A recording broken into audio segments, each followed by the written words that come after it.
Shri doctor Taj Aluva, ഇപ്പോൾ വരുന്നൊരു വാർത്ത ഇറാനിൽ നിന്നാണ്. അതായത് ഇറാൻ അമേരിക്ക യുദ്ധം ഉണ്ടാകാനുള്ള ചില സാധ്യതകൾ നമ്മൾ മുന്നിൽ കാണുകയാണ്. തങ്ങൾക്ക് നേരെയുള്ള ഏതൊരു ആക്രമണത്തെയും യുദ്ധമായി കണക്കാക്കുമെന്ന അമേരിക്കൻ പ്രസിഡന്റ് ട്രംപ് മുന്നറിയിപ്പ് നൽകി. ട്രംപിന് മുന്നറിയിപ്പ് നൽകിയിരിക്കുകയാണ് ഇറാനെ ലക്ഷ്യമാക്കി അമേരിക്കയുടെ യുദ്ധക്കപ്പൽ നീങ്ങുന്നുവെന്ന് കഴിഞ്ഞ ദിവസം അമേരിക്കൻ പ്രസിഡന്റ് ഡൊണാൾഡ് ട്രംപ് പറഞ്ഞിരുന്നു. അമേരിക്കയുടെ ആക്രമണം ചെറുക്കാൻ ഭരണകൂടം ലഭ്യമായ എല്ലാ വിഭവങ്ങളും വിനിയോഗിക്കുമെന്ന് ഇറാൻ അറിയിച്ചിട്ടുണ്ട്. ഒരു യുദ്ധമുണ്ടാവാനുള്ള സാധ്യത എത്രത്തോളമുണ്ട് ഈ സാഹചര്യത്തിൽ?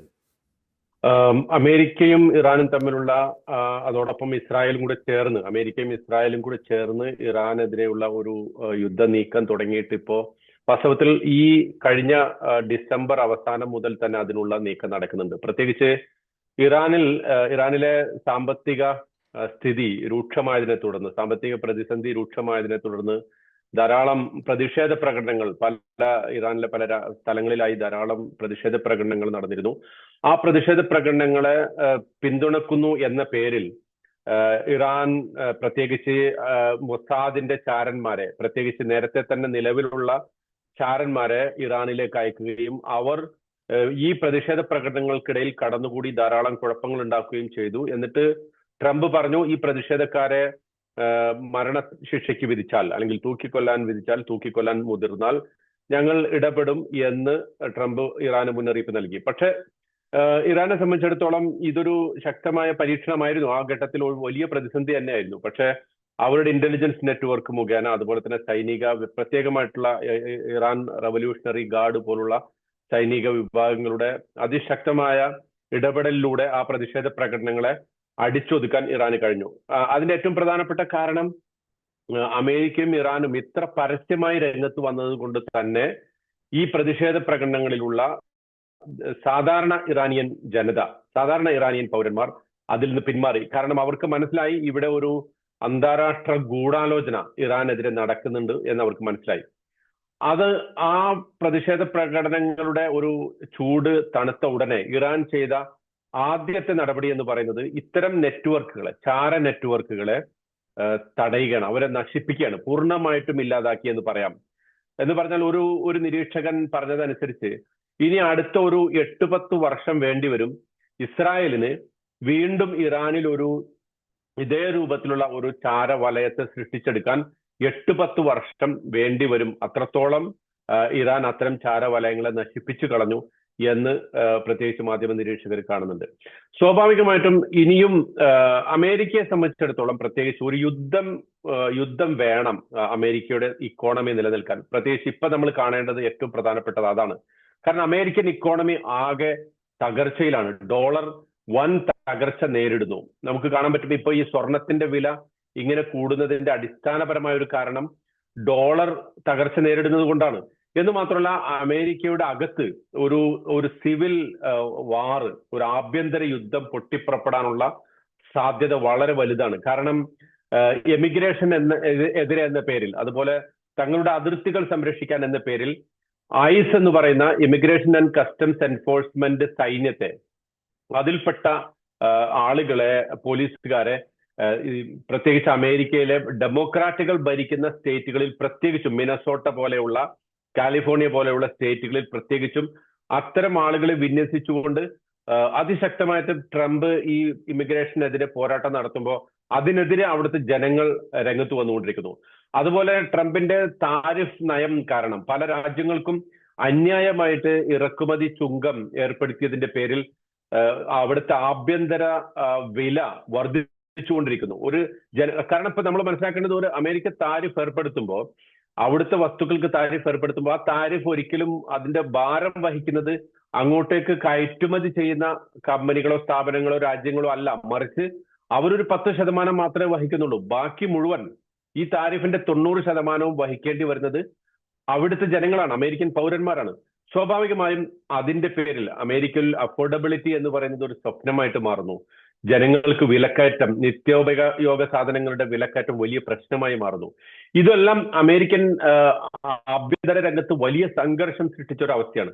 ഇതിനെല്ലാം മറികടക്കാനുള്ള ഒരു ഒറ്റമൂലിയായിട്ട് ഇപ്പോൾ ട്രംപിന് ഉപദേശം ലഭിച്ചിരിക്കുന്നത് ഇറാനെതിരെയുള്ള ഒരു ആക്രമണമാണ്. അതായത് ഒരു യുദ്ധം വന്നു കഴിഞ്ഞാൽ സ്വാഭാവികമായിട്ടും അമേരിക്കക്കാരൊക്കെ ഭരണകൂടത്തെ പിന്തുണക്കുന്ന അത് എല്ലാ രാജ്യത്തും അങ്ങനെ തന്നെയാണ്. എല്ലാ രാജ്യത്തും ഭരണാധികാരികൾ തങ്ങളുടെ ആഭ്യന്തര പ്രശ്നങ്ങളെ മറച്ചുവെക്കാൻ അവർ കണ്ടെത്തുന്ന നടപടിയാണ് ഒരു വിദേശ രാജ്യവുമായിട്ടുള്ള യുദ്ധം. അതിർത്തിയിൽ പ്രശ്നങ്ങൾ ഉണ്ടാകുന്നു. നമ്മൾ വളരെ ഫേമസ് ആയിട്ടുള്ള OV വിജയന്റെ ആ ഒരു പിന്നെ കോട്ടുണ്ടല്ലോ, രാജ്യത്തിനകത്ത് പ്രശ്നം ഉണ്ടാകുമ്പോൾ അതിർത്തിയിൽ കുഴപ്പങ്ങൾ ഉണ്ടാവുന്നു എന്നുള്ളത്. സ്വാഭാവികമായിട്ടും ഇപ്പോൾ ഇറാനെതിരെയുള്ള ഈ സംഘർഷത്തെ ആ ഒരു പശ്ചാത്തലത്തിൽ വേണം കാണാൻ. അതായത് ഇറാനിൽ പ്രശ്നങ്ങളുണ്ട്. ഇറാനിൽ സാമ്പത്തിക സ്ഥിതി രൂക്ഷമാണ്. അവിടുത്തെ റിയാലിന്റെ വില വല്ലാതെ കുറഞ്ഞിരിക്കുന്നു. പണപ്പെരുപ്പം വല്ലാതെ കൂടുന്നു. അതുപോലെ തന്നെ മിസ്മാനേജ്മെന്റ്, അഴിമതി, ഇതൊക്കെ അവിടെയുണ്ട്.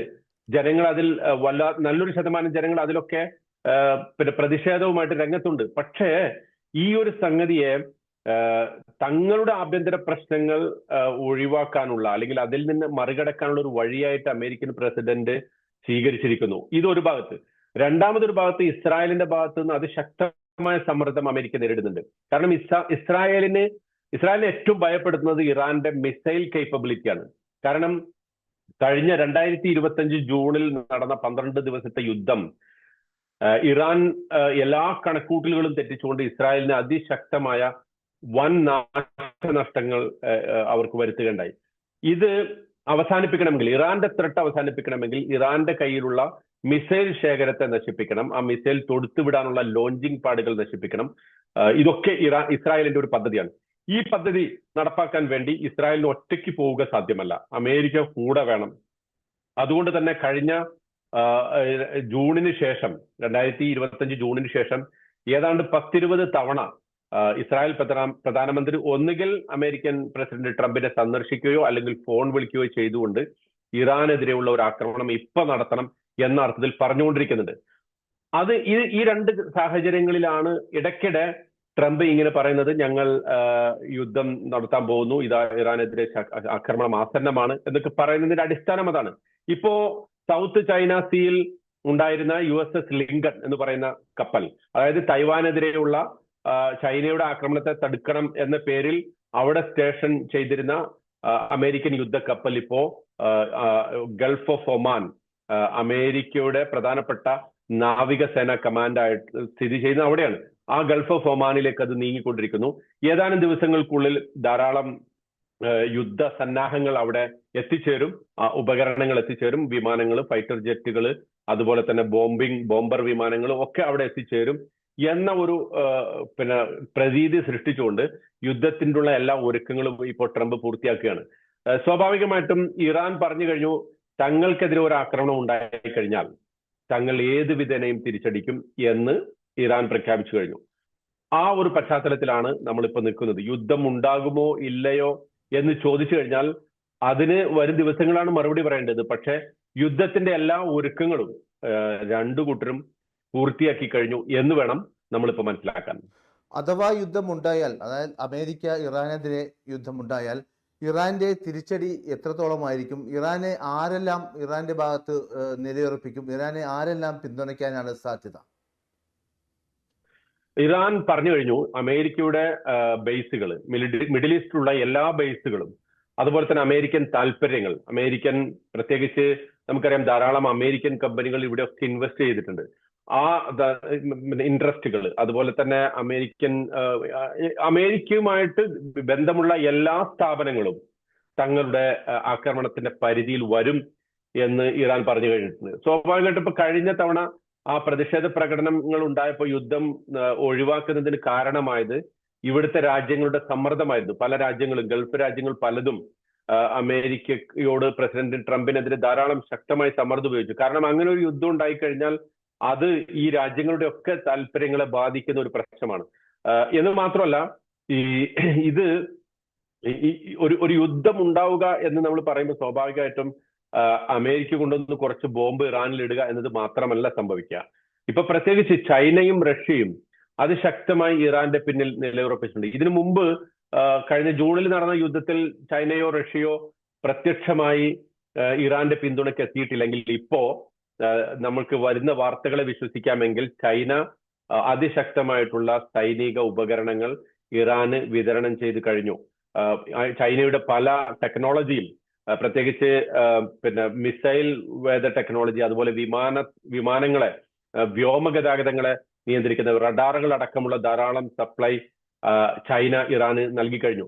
സ്വാഭാവികമായിട്ടും ആ അർത്ഥത്തിലുള്ള ഒരു വലിയ യുദ്ധത്തിലേക്ക് ഇത് പോകും എന്നതിൽ സംശയമില്ല. പ്രത്യേകിച്ച് റഷ്യയും അതുപോലെ തന്നെ, കാരണം റഷ്യയുടെയും ചൈനയുടെയും ഒക്കെ ധാരാളം, ചൈന ഇറാന്റെ ഒരു അതിശക്തമായ വ്യാപാര പങ്കാളിയാണ്. ഈ ഇറാൻ എണ്ണ ഉപരോധമൊക്കെ ലംഘിച്ചുകൊണ്ട് ചൈന വാങ്ങിച്ചുകൊണ്ടിരിക്കുന്നുണ്ട്, അതറിയാവുന്ന സംഗതിയാണ്. അതുപോലെ തന്നെ റഷ്യയുമായി പലതരത്തിലുള്ള ആയുധ ഇടപാടുകൾ ഇറാനുണ്ട്. ഇറാന്റെ ഡ്രോണുകളാണ് ചിലതൊക്കെ റഷ്യ യുക്രൈനിൽ ഉപയോഗിക്കുന്നത് എന്ന തരത്തിലുള്ള വാർത്തകളൊക്കെ നമ്മുടെ മുമ്പിൽ അവൈലബിൾ ആണ്. അപ്പോ സ്വാഭാവികമായിട്ടും ഇതൊരു വൻ യുദ്ധത്തിലേക്ക്, ഒരു മൂന്നാം ലോക യുദ്ധത്തിലേക്ക് വരെ ഇത് എത്തിച്ചേരുന്ന ഒരു അന്തരീക്ഷമാണ് നിലവിലുള്ളത്. അങ്ങനെ എത്തിച്ചേരുമെന്ന് പറയുകയല്ല, മറിച്ച് അങ്ങനെയുള്ള ഒരു അന്തരീക്ഷമാണ് നിലവിലുള്ളത്. അതുകൊണ്ട് തന്നെ ട്രംപ് ഒരു 100 വട്ടം ആലോചിക്കും ഇറാനെതിരെ ഏതെങ്കിലും തരത്തിലുള്ള ഒരു ആക്രമണം തൊടുത്തുവിടുന്നതിന് മുമ്പ് ശക്തമായി ആലോചിച്ച് മാത്രമേ ചെയ്യാൻ സാധിക്കൂ. നെതന്യാഹുവിനെ പോലെ ഒരു ഇമ്പൾസീവ് ആയിക്കൊണ്ട് പെട്ടെന്നുള്ള ഒരു തീരുമാനമെടുക്കാൻ അങ്ങനെ ട്രംപിന് സാധിക്കുമെന്ന് തോന്നുന്നില്ല. നേരെ മറിച്ച് വളരെ ഇതിന്റെ വിപത്തുകളെ കുറിച്ച്, പ്രത്യാഘാതങ്ങളെ കുറിച്ച് ധാരാളം ആലോചിച്ച് മാത്രമേ ട്രംപ് ഈ വിഷയത്തിൽ തീരുമാനം എടുക്കൂ എന്നാണ് നമ്മൾ മനസ്സിലാക്കേണ്ടത്. പക്ഷെ ട്രംപിന്റെ ഇതുവരെയുള്ള ഒരു നടപടിക്രമങ്ങൾ നമ്മൾ നോക്കുമ്പോൾ അദ്ദേഹത്തിന്റെ അഭിപ്രായങ്ങളെയും പ്രസ്താവനകളെയും നമുക്ക് മുഖവിലേക്ക് എടുക്കാൻ സാധ്യമല്ല. കാരണം ഇന്നലെ പറഞ്ഞ അഭിപ്രായം ഇന്ന് മാറ്റി പറയുന്നത് അത്തരത്തിലുള്ള ഒരു നിരീക്ഷകൻ തമാശയായിട്ട് പറയണ്ടായി, അവസാനമായിട്ട് ആരെയാണോ ട്രംപ് കാണുന്നത് അയാളുടെ അഭിപ്രായമാണ് എന്ന് പറയണ്ടായി. അതായത് അവസാനമായിട്ട് അദ്ദേഹം കൂടിക്കാഴ്ച നടത്തുന്ന രാഷ്ട്ര നേതാവ്, പിന്നെ അല്ലെങ്കിൽ സാമ്പത്തിക വിദഗ്ധൻ, അതല്ലെങ്കിൽ മറ്റേതെങ്കിലും മേഖലയിലുള്ള ലീഡർ, അവർ എന്താണോ അദ്ദേഹവുമായിട്ട് സംസാരിച്ചത് ആ സംസാരത്തിന്റെ തുടർന്നുള്ള അഭിപ്രായമാണ് അദ്ദേഹം ഓരോ സന്ദർഭത്തിലും പറയുന്നത് എന്നതാണ് അത്. അതായത് ഒരു പ്രവചനാതീതമായിട്ടുള്ള ഒരു നയനിലപാടുകളുടെയും പ്രഖ്യാപനങ്ങളുടെയും പ്രസ്താവനകളുടെയൊക്കെ ആളാണ് ട്രംപ്. അതുകൊണ്ട് തന്നെ ഇത്തരം വിഷയങ്ങളെ നമുക്ക് ഒരിക്കലും മുഖവിലേക്ക് എടുക്കാൻ സാധ്യമല്ല. പക്ഷെ അതേ സന്ദർഭത്തിൽ യുദ്ധം ഉണ്ടാവുക എന്നുള്ളത് അമേരിക്കൻ ഇൻഡസ്ട്രിയുടെ താല്പര്യമാണ്, കോർപ്പറേറ്റുകളുടെ താല്പര്യമാണ്. യുദ്ധത്തിലൂടെ മാത്രമേ നിലനിൽപ്പുള്ളൂ എന്ന് തീരുമാനിച്ച ധാരാളം കോർപ്പറേറ്റുകൾ അമേരിക്കയിലുണ്ട്, കോർപ്പറേഷനുകൾ ഉണ്ട്. അവരുടെയൊക്കെ താല്പര്യത്തിന് വിധേയമായിക്കൊണ്ട് മാത്രം ആണ് ഒരു തീരുമാനം എടുക്കുക. അല്ലാതെ അമേരിക്കയുടെ വിദേശ നയത്തെയോ മറ്റേതെങ്കിലും സമ്മർദ്ദങ്ങളെയോ മാത്രം പരിഗണിച്ചുകൊണ്ട് തീരുമാനമെടുക്കുന്ന ആളല്ല ട്രംപ് എന്ന് നമുക്ക് കാണാൻ സാധിക്കുകയാണ്. സ്വാഭാവികമായിട്ടും ആ യുദ്ധഭീതി ഈ മേഖലയിലെങ്ങും നിലവിലുണ്ട് എന്ന് കാണാൻ സാധിക്കും.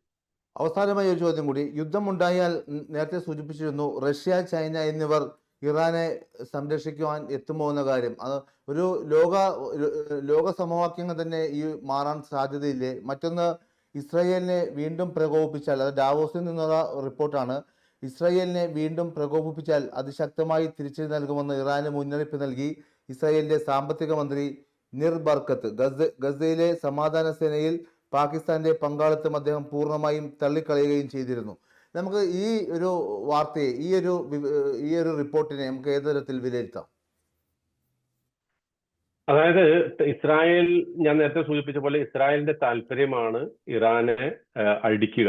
ഇറാനെതിരെ ഒരു യുദ്ധം, ഒരു ശക്തമായ ആക്രമണം സംഘടിപ്പിക്കുക എന്നത് ഇസ്രായേലിന്റെ ഇപ്പോഴത്തെ ഏറ്റവും പ്രധാനപ്പെട്ട ആവശ്യമാണ്. കാരണം മറ്റെല്ലാ ഭീഷണികളെയും തങ്ങൾ ഏറെക്കുറെ ഒതുക്കി കഴിഞ്ഞു എന്നാണ് അവരുടെ വാദം. ഹിസ്ബുള്ള ആകട്ടെ, സിറിയ ആകട്ടെ, ലബനാനിൽ നിന്നുള്ള ത്രട്ട്, യമനിൽ നിന്നുള്ള ഭീഷണി, ഇതൊക്കെ തങ്ങൾ ഒതുക്കി കഴിഞ്ഞു. ഇനി ഇറാന്റെ മിസൈൽ, അതാണ് തങ്ങളെ സംബന്ധിച്ചിടത്തോളം ഏറ്റവും പ്രധാനപ്പെട്ട ഒരു ഭീഷണി. അതുകൊണ്ട് ആ മിസൈൽ ശേഖരത്തെ തകർക്കുക എന്നുള്ളത് ഇസ്രായേലിന്റെ ഒരു ആവശ്യമാണ്. അങ്ങനെ വരുമ്പോ അതിനു വേണ്ടിയിട്ട് ഒരു ശക്തമായ ആക്രമണം, അമേരിക്കന്റെ പിന്തുണയോടെയുള്ള ഒരു ശക്തമായ ആക്രമണം മാത്രമേ ഇസ്രായേലിന്റെ മുന്നിൽ ഒരു വഴിയുള്ളൂ. അതുകൊണ്ടാണ് ഈ വിഷയത്തിൽ റഷ്യയും ചൈനയും അതിശക്തമായിട്ട് ഇറാന്റെ പിന്നിൽ നിലയുറപ്പിച്ചുള്ളത്. അങ്ങനെ റഷ്യയും ചൈനയും കൂടി ഇതിന്റെ അകത്തേക്ക് വലിച്ചെടുക്കപ്പെട്ടാൽ സ്വാഭാവികമായും അത് നിലവിലുള്ള രാഷ്ട്രീയ അവസ്ഥയെ വല്ലാതെ കലുഷിതമാക്കും എന്ന് മാത്രമല്ല, ഈ ഇപ്പോഴുള്ള സൈനിക സഖ്യങ്ങൾ, ഇപ്പൊ നോക്കൂ, നാറ്റോ പിണക്കത്തിലാണ്. നാറ്റോ പിണക്കത്തിലായതുകൊണ്ട് തന്നെ ഇത്തരമൊരു യുദ്ധത്തിൽ നാറ്റോ ചേരും എന്ന് പറയാൻ നമുക്ക് സാധ്യമല്ല.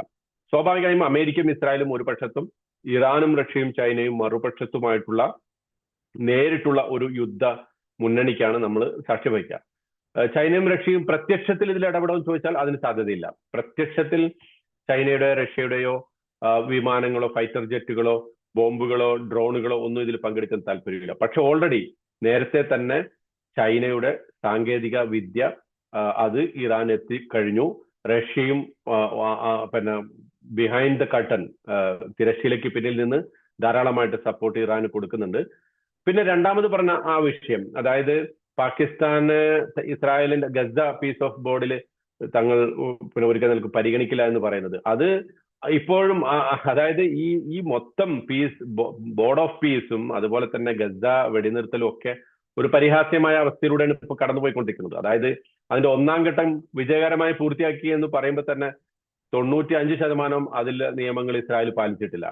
എന്ന് പറഞ്ഞാൽ വെടിനിർത്തൽ കരാർ ആരംഭിച്ചതിന് ശേഷം 1000 ചില്ലാൻ തവണ ഇസ്രായേൽ ആ കരാറിൽ ലംഘിച്ചു കഴിഞ്ഞു.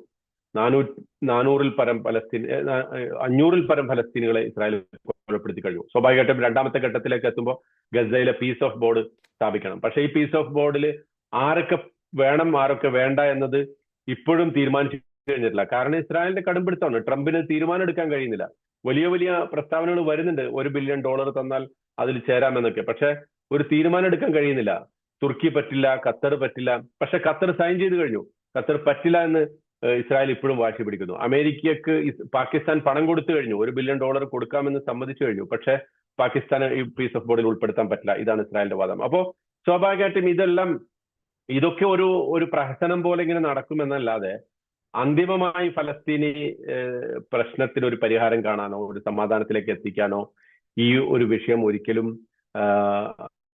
പിന്നെ പ്രത്യേകിച്ച് ട്രംപിന്റെ ഈ നിലപാട്, നെതന്യാഹുവിന്റെ ഈ സമ്മർദ്ദം, ഇതെല്ലാം കാരണമായിട്ട് അതൊരു വശത്തുകൂടെ അങ്ങനെ നടക്കും എന്ന് മാത്രമേ നമുക്ക് പറയാൻ സാധിക്കുകയുള്ളൂ. അത് അന്തിമമായ ഒരു സമാധാനത്തിലേക്കോ ആത്യന്തികമായി മേഖലയിൽ ഒരു സുരക്ഷിതത്വം കൊണ്ടുവരുന്നതിനോ അത് സാധിക്കും എന്ന് തോന്നുന്നില്ല.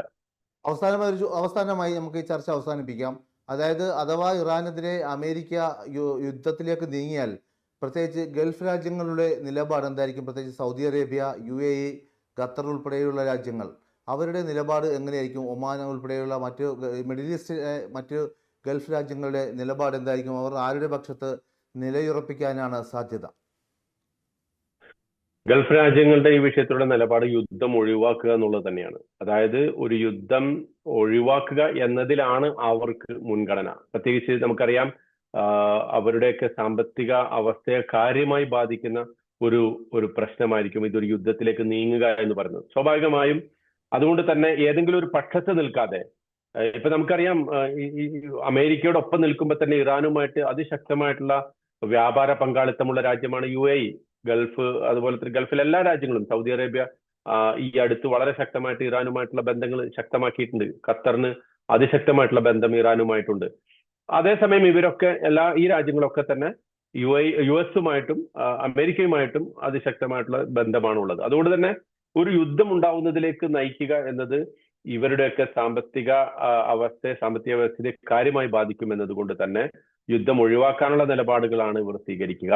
അഥവാ യുദ്ധം ഉണ്ടായാൽ അത് എത്രയും പെട്ടെന്ന് നിർത്താനുള്ള ശ്രമങ്ങളിലായിരിക്കും അവരുണ്ടാകുക. ഏതെങ്കിലും ഒരു പക്ഷം പിടിക്കുക എന്നത് ഈ രാജ്യങ്ങൾ ഒരിക്കലും ചെയ്യാത്തൊരു സംഗതിയാണ്. അതുകൊണ്ട് തന്നെ അങ്ങനെ ഏതെങ്കിലും ഒരു പക്ഷത്ത് നിൽക്കുമെന്ന് തോന്നുന്നില്ല. മറിച്ച് ഒരു സമാധാന ഉടമ്പടിക്കുള്ള ഇടനിലക്കാരായിക്കൊണ്ട് പ്രവർത്തിക്കുക എന്നതായിരിക്കും ഈ രാജ്യങ്ങളുടെയൊക്കെ പൊതുവെയുള്ള ഒരു നിലപാട്.